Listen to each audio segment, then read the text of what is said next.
सबसे पहले तो मैं जो हमारे मीडिया के साथी आज यहाँ सब आए हैं उनका मैं शुक्रिया अदा करता हूँ कि आप छोटे से नोटिस पे आप आए हैं। कोरोना जैसी महामारी में भी आप लोगों की आवाज़ जो है उसको उठा रहे हैं, उसके लिए आपका शुक्रिया।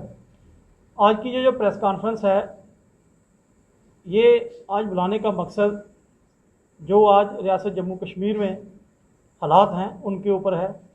जैसे कि आप सब जानते हैं कि इस वक्त पूरी दुनिया के हमारा पूरा भारतवर्ष जो है कोविड जैसी महामारी के साथ जूझ रहा है और इसका प्रकोप जम्मू कश्मीर में देखने को मिला है।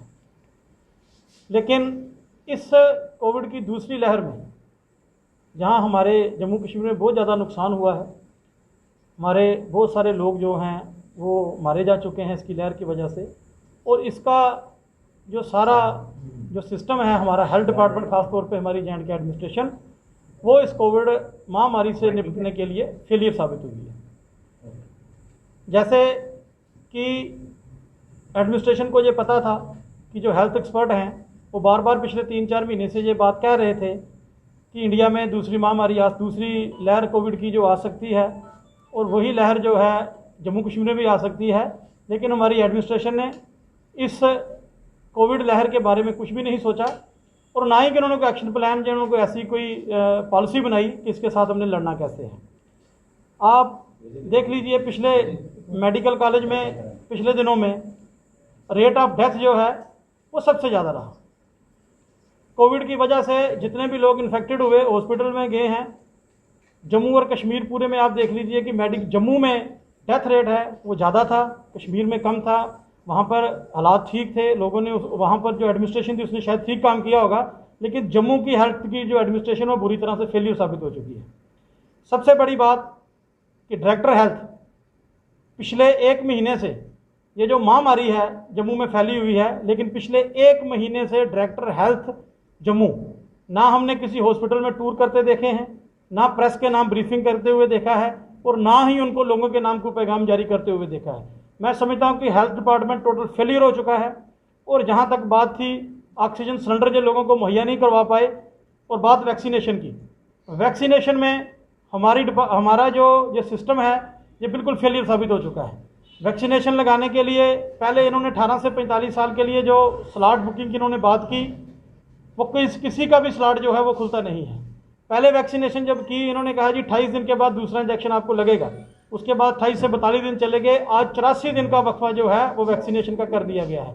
तो मैं समझता हूँ कि हेल्थ डिपार्टमेंट बिल्कुल फेलियर साबित हो चुका है। और ख़ासतौर पे LG एडमिनिस्ट्रेशन, आप देखिए हॉस्पिटलों में, मेडिकल कॉलेज में जाइए तो वहाँ पर 50 से 60% तक की एम्प्लॉयमेंट की कमी है। वहाँ पैरामेडिकल स्टाफ नहीं है, वहाँ डॉक्टर नहीं है। वही हाल सुपर स्पेशलिटी में है। आम आदमी की कोई सुनवाई नहीं है, आम आदमी परेशान है, आम आदमी को ना वहाँ टाइम पर इंजेक्शन मिल रहा है, ना वैक्सीनेशन हो रही है, ना कोरोना का इलाज हो रहा है। और बहुत सारे हमारे लोग जो हैं, खासतौर में जम्मू की अगर बात करूं तो जम्मू में हमारे बहुत सारे ऐसे लोग हैं जो डर की वजह से अपनी जान दे चुके हैं और हॉस्पिटल में जाके उनको फर्स्ट एड नहीं मिला है। तो मैं आज आपके माध्यम से LG एडमिनिस्ट्रेशन से अपील करना चाहता हूँ कि डायरेक्टर हेल्थ जम्मू बुरी तरह से फेलियर साबित हुई है इस कोविड महामारी में, और प्रिंसिपल मेडिकल कॉलेज, ये दोनों लोग जिम्मेवार हैं, इनको तुरंत अपने ओहदे से बर्खास्त कर देना चाहिए और किसी दूसरे आदमी को जिम्मेवारी देनी चाहिए। उसकी वजह यह है कि आपने देखिए एक RTI एक्टिविस्ट ने RTI लगा के ये पता किया है कि डायरेक्टर हेल्थ में कितने डॉक्टर अटैच हैं, तो आप जान के हैरान हो जाएंगे कि जितने सीनियर डॉक्टर थे वो सब डायरेक्टर ऑफिस में अटैच थे। और जूनियर डॉक्टरों के सहारे आपने मेडिकल कॉलेज और सुपर स्पेशलिटी छोड़ दिया या CD हॉस्पिटल छोड़ दिया। तो मैं LG एडमिनिस्ट्रेशन से आज ये अपील करना चाहता हूँ कि इस बात की इंक्वायरी भी की जानी चाहिए कि क्यों सीनियर डॉक्टर जो हैं उनको डायरेक्टर ऑफिस में अटैच रखा आपने और जूनियर डॉक्टर जो हूँ अपना कर रहे हैं। और दूसरा मैं आगे बात यहाँ से कहना चाहता हूँ कि पैरामेडिकल स्टाफ और डॉक्टर जो वो कर सकते हैं वो अपने से ज़्यादा कर रहे हैं, उनकी भी परेशानियाँ हैं, लेकिन वो अपने से ज़्यादा लोगों की सेवा कर रहे हैं, क्योंकि जो एडमिनिस्ट्रेशन है वो बुरी तरह से फेलियर साबित हुई है। एडमिनिस्ट्रेशन का फेलियर ये है, एडमिनिस्ट्रेशन अपने डॉक्टर को किट मुहैया नहीं करवा पाई, ग्लव्स मुहैया नहीं करवा पाए, सैनिटाइजर की मेडिकल कॉलेज में कमी है। और ये कमी मैं समझता हूँ कि इसमें पूरी तरह से जो LG एडमिनिस्ट्रेशन है वो इन्वॉल्व है। LG एडमिनिस्ट्रेशन का फेलियर है, उनको जल्द से जल्द इसके ऊपर करना चाहिए। और दूसरा, जो पिछले साल जब कोविड की जो महामारी थी, उस कोविड महामारी में सरकार ने एक पैकेज दिया था कि पैरामेडिकल स्टाफ और डॉक्टर के लिए 50 लाख रुपए का इंश्योरेंस, कि जो भी आदमी इस महामारी में इस दुनिया से चला जाएगा उसको 50 लाख का इंश्योरेंस दिया जाएगा। लेकिन पिछले 1 साल से किसी भी डॉक्टर या पैरामेडिकल स्टाफ को जो इंश्योरेंस जो है वो नहीं मिला है। तो मैं समझता हूँ कि गवर्नमेंट की सबसे बड़ी नाकामी है। बाकी हमारे स्टेट सेक्रेटरी जिंदर मनहास जी कुछ बातें आपके साथ ब्रीफ करेंगे। सब आए हुए प्रेस साथियों को मेरा नमस्कार। मेरे साथियों, जैसे कि हमारे पार्टी के स्पोक्समैन रविंदर सिंह ने आपको बड़ी डिटेल से हेल्थ डिपार्टमेंट की जो नाकामियाँ आपको बताया है, उसके साथ ही मैं ये चाहूँगा कि एलजी साहब और बाकी एडमिनिस्ट्रेशन उन लोगों के बारे में भी सोचे जो इस कोविड की वजह से सफरिंग कर रहे हैं, और कम से कम उस गरीब आवाम की तरफ उनका ध्यान जाए जो आज गरीबी की वजह से त्राही त्राही कर रहे हैं। तो मैं आज इसी के ऊपर बात करूंगा, और आपके सामने जो लोगों से हमें जो शिकायतें मिल रही हैं और जो हम तक जो कांटेक्ट करते हैं लोग कि हमारे बारे में भी सोचा जाए, उनमें सबसे बड़ी बात आज ट्रांसपोर्ट की है कि हमारे ट्रांसपोर्ट जो साथी हैं वो पिछले 1.5-2 महीने से घर पे ही बैठे हैं। उनसे पहले भी गवर्नमेंट के साथ कुछ किराए के लेने की बात हो रही थी, उस वक्त भी वो स्ट्राइक पे थे, और उसके बाद जो कोविड ने उन्हें घर बैठने पे मजबूर कर दिया, मगर किसी भी गवर्नमेंट दायरे में उनके बारे में नहीं सोचा। पिछले साल भी उनको 1-1 साल घर पे बैठना पड़ा और किसी की तरफ से भी उनको रिलीफ नहीं मिली, चाहे वो बैंक की तरफ से हो, चाहे गवर्नमेंट ने कोई एड देने की कोशिश की हो, कहीं भी नहीं हुई। तो मैं एलजी साहब से ये करूँगा कि ऐसे JNK का ट्रांसपोर्ट तो बिल्कुल ख़त्म हो जाएगा। वो लोग कहाँ जाएंगे? आए दिन तो वो आपसे बात करते हैं मगर कोई भी सुनवाई करने को तैयार नहीं है। तो हम उन साथियों की तरफ से आपको कहते हैं कि खास कर उनके लिए कोई पैकेज घोषित किया जाए। ट्रांसपोर्ट है, जो ऑटो चलाते हैं, वो लोग जो रेडी वाले लोग हैं, जो फड़ी वाले लोग हैं, उनकी तरफ कहाँ ध्यान है? बाहर की स्टेटें कम से कम 5,000 दे रहे हैं, कोई 2,000 दे रहा है। तो हमारी एलजी साहब से गुजारिश है कि उन लोगों के लिए क्या है, जो गरीब लोग हैं, उनके घर चलाने के लिए आपके पास क्या पॉलिसी है? आज कोविड का दौर इतनी तेजी से बढ़ रहा है, लोग बीमारी की वजह से अपना घर का खर्चा तक नहीं चला रहे, दुकानें हर जगह बंद हैं, जो टाइम थोड़ा बहुत मिल रहा है हम तो कहते हैं कि आप टोटली बंद रखो। जो आज हालात बने हुए हैं कि 3rd वेव आने को है, शहर के अंदर आप देख लीजिए सुबह 6 से लेकर जो 8, 10, 11 बजे तक का टाइम दिया है, ऐसे रश पड़ता है जैसे कोविड को हम निमंत्रण उनको इनवाइट कर रहे हैं। तो उससे बेहतर है कि आप लोगों को घर बैठे कुछ ना कुछ सहायता दीजिए, और कम से कम अगर लॉकडाउन करना तो 8-10 दिन का कीजिए इकट्ठा, कि जिसकी वजह से ये चेन टूट जाए। आप सब्जी मंडी चले जाइए, बस स्टैंड चले जाइए, कहीं भी चले जाइए, तो वहाँ भीड़ वाला जो तरीकाकार है उस तरीके की टेस्टिंग नहीं हो पा रही। और जो मेरे रविंदर सिंह सोनू जी ने कहा हेल्थ डिपार्टमेंट की जो डेथ रेट क्यों नहीं कम हो रही, कारण ये है हम खोल भी रहे हैं और बंद भी कर रहे हैं। आप टोटल बंद कर लीजिए, आप टोटल बंद कर लीजिए, और इन लोगों के लिए कुछ सोच लीजिए। रेडी फड़ी वाले हैं उनको 2,000 रुपया, 3,000, 5,000 रुपया जो महीना आपने लगाना है लगा दीजिए 1 महीने के लिए। तो मैं कम से कम ये कहूंगा, आश्वासन देता हूं कि ये चेन है, ये कोविड की जो चेन है, ये टूट जाएगी। और हमारा जम्मू कश्मीर जो त्राही त्राही कर रहा है, बड़ा मुश्किल होता है जब हम रोज सुबह पेपर देखते हैं 50 के दायरे में रहती है, ऊपर नीचे जो डेथ रेट है, और किसी का घर का एक लाल चला जाता है, उसका घर की जो हेड है वो चला जाए, तो हर आदमी को पता है उस घर को चलाना कैसे। इस तरीके से तो हमारे हजारों लोग मर जाएंगे, तो कैसे चलेगा? ये किसकी नलायकी है?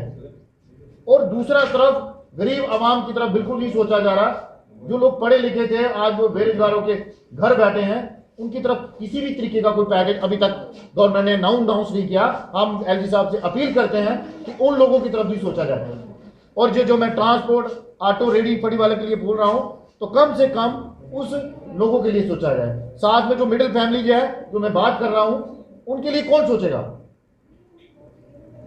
ये बात जो हमारे एलजी साहब ने अपने साथ एडवाइजर रखे हैं, हर डिपार्टमेंट के लिए रखे हैं, वो क्या कर रहे हैं? चले जाइए, जो प्रिंट रेट है उसी के हिसाब से बेच रहे हैं। एक्चुअल में उसकी कीमत, आज सैनिटाइजर लेने चले जाइए आप मार्केट में, जिसकी कीमत इसकी 50 रुपए है, मगर एक्चुअल में इसकी कीमत 10-12 रुपए है। 10-12 की जगह 15 रुपए चल सकते हैं, लोग 50 रुपए से कम नहीं बेच रहे। तो मैं एलजी साहब से कहूंगा ऐसे लोगों के ऊपर करनी चाहिए, कराने की दुकान पे चले जाइए, उन्होंने अपनी मर्जी से प्रिंट रेट लगाए हैं, पैकिंग करके प्रिंट रेट लगाए हैं, उस हिसाब से वो वसूल कर रहे हैं। तो मटेरियल जो डिपार्टमेंट है हमारा, वो क्या कर रहा है? वो कहां सोया हुआ है? हमने तो खुली छूट दी है, जो लूटो जो मर्जी करो। सब्जी मंडी में चले जाइए, वहां रेट कुछ हो रहा है, जो गांव में जाके शहर के अंदर हर जगह रेडी में बिक रहा है 10 रुपए, 5 रुपए, 5 रुपए जो मंडी से निकलता है वो 20 रुपए बिकना चाहिए। 30 रुपए, 40 रुपए, 50 रुपए से कोई चीज नीचे नहीं है, तो उसकी तरफ कहां सोया हमारा डिपार्टमेंट? ये कम से कम देखना चाहिए।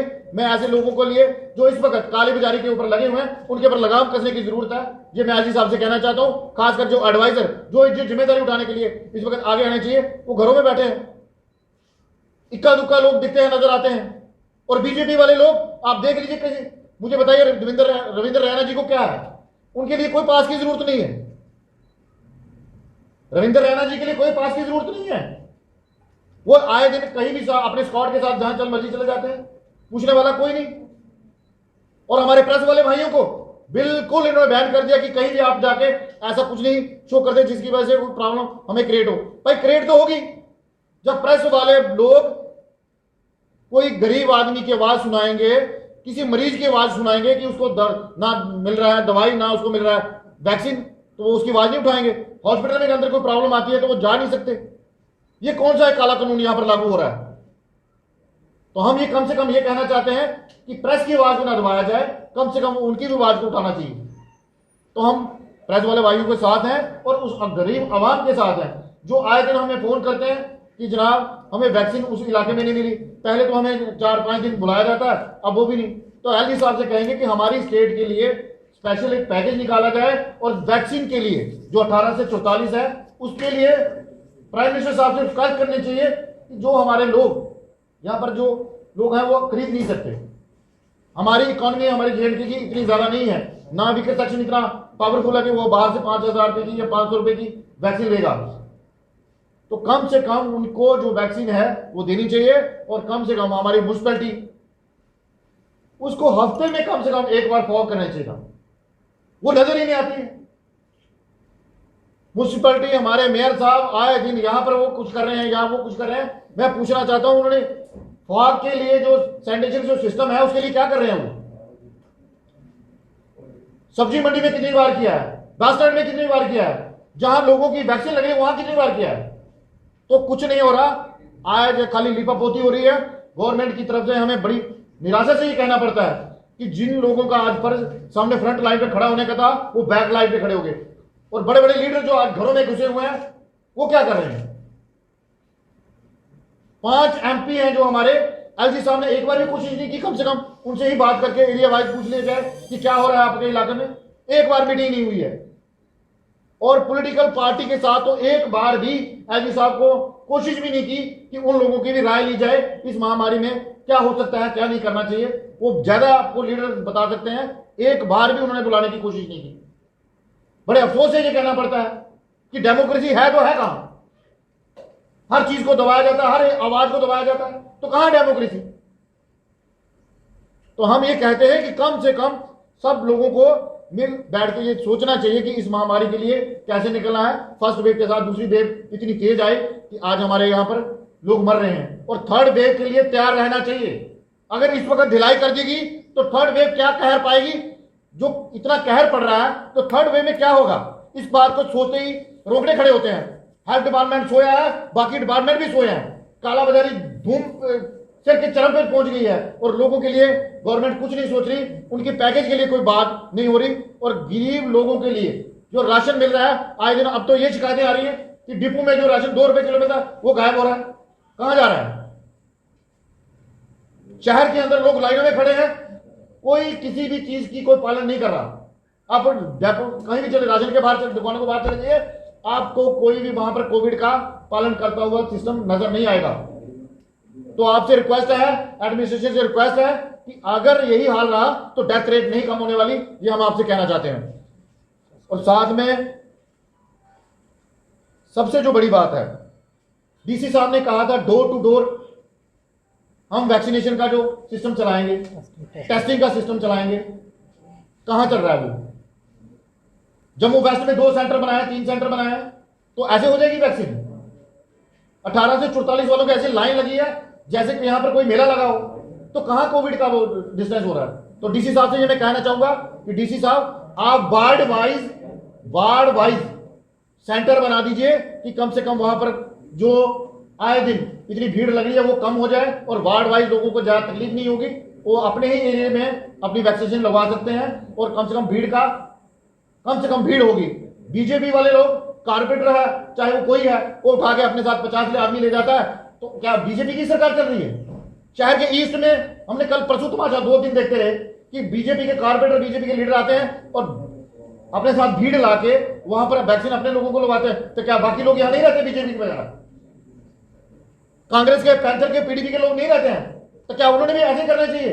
तो ये कुछ लोग जो अपनी मनमर्जी कर रहे हैं और जो सिस्टम को खराब कर रहे हैं और सिस्टम की धज्जियां उड़ा रहे हैं, उनकी तरफ भी एडमिनिस्ट्रेशन का ध्यान होना चाहिए कि किसने इनको इतनी परमिशन दी है।